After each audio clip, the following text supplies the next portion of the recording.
I never imagined that the quiet hospital room where I lay would become the place where my heart shattered, not because of illness, but because of betrayal. The beeping machines beside me hummed steadily, reflecting the rhythm of a body that seemed fragile, unresponsive, but my mind was awake, very awake. Doctors told my family I had slipped into a coma after the stroke. I couldn't open my eyes, couldn't move my fingers, couldn't speak a word, but strangely I could hear everything. The world was muffled, distant, yet painfully clear when the voices belonged to people I loved. My son, Adil, arrived that morning with his wife, Sana. I heard their footsteps even before they entered the room. I had always been glad when they visited, but that day something felt off, like their breaths were too heavy, like their shoes carried more than just dust. "Are you sure he can't hear?" Sana whispered, too close to my bed. "The doctor said he's basically gone," Adil replied. "He won't know anything." A knife couldn't have cut deeper. My son, the boy whose scraped knees I had cleaned, whose school fees I had paid with double shifts, whose marriage I had helped build, stood beside me like I was already dead. "Then we should talk," Sana said. "Your siblings keep asking about the property. We need to handle things before anyone else gets ideas." My heart thumped painfully. What were they planning? Adil sighed. "My father has money in 3 accounts, in the house." "The house is the main thing," Sana interrupted. "We can sell it, move to Lahore, upgrade our whole life. We deserve better than this old neighborhood." My house, the same home where Adil took his first steps, where I held his mother's hand as she took her last breath. They wanted to sell it while I lay here like a piece of furniture. "And what about your sisters?" Sana asked.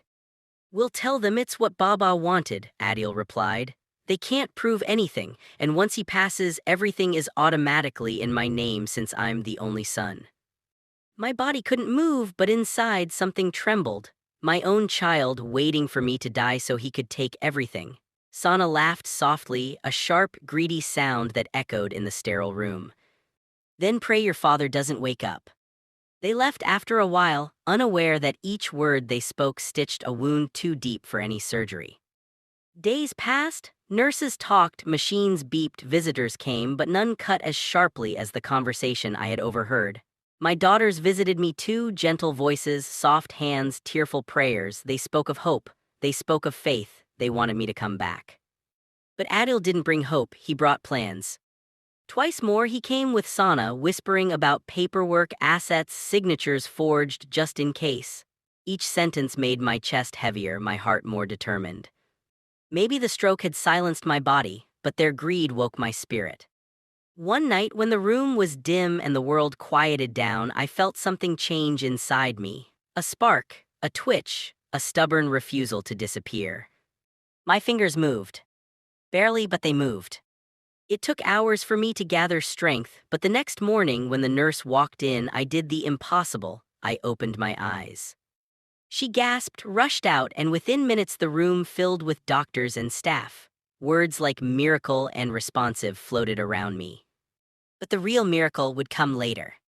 They called my family. My daughters arrived first, crying, kissing my hands, thanking God. But Adil, he walked in pale, his confidence cracking. "Baba, you're awake." His voice shook. For the first time he was scared, not about losing me, but about what I might reveal. I couldn't speak yet, but my eyes spoke enough. It took a week before I could talk clearly, and the very first people I asked to see were my lawyer and all my children. Adil sat stiff, Sana twisting her dupatta with anxious hands. My daughters sat beside me, unaware of what storm was coming. I cleared my throat. "I want to talk about my property." Everyone went silent.